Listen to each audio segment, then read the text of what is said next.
Welcome to McPlum, simple solutions served daily. In this video, I will show how to make hot sauce for buffalo wings. First, gather your ingredients. You'll need about 1 pound of fresh chili peppers, like cayenne or habanero, for that essential heat.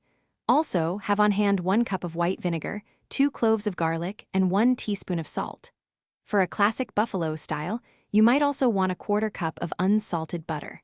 These simple items are the foundation for a delicious sauce. Now, let's prepare those peppers. Start by washing them thoroughly under cool, running water. Next, carefully remove the stems. You can roughly chop the peppers at this stage. If you prefer a milder sauce, you can remove some of the seeds and the internal white membranes, as these contain much of the heat. Always wear gloves when handling hot peppers to protect your skin. It's time to cook our sauce. Combine your chopped peppers, white vinegar, minced garlic, and salt in a saucepan.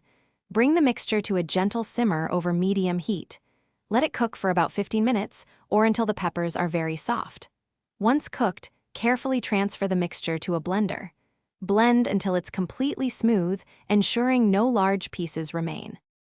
For a truly smooth sauce, strain the blended mixture through a fine mesh sieve, pressing down to extract all the liquid. If you're making a buffalo-style sauce, now is the time to stir in that 1/4 cup of melted butter until fully combined. Taste and adjust salt if needed. Pour your delicious homemade hot sauce into clean, airtight bottles. It will keep well in the refrigerator for several weeks. Thanks for watching. Stay juicy and subscribe.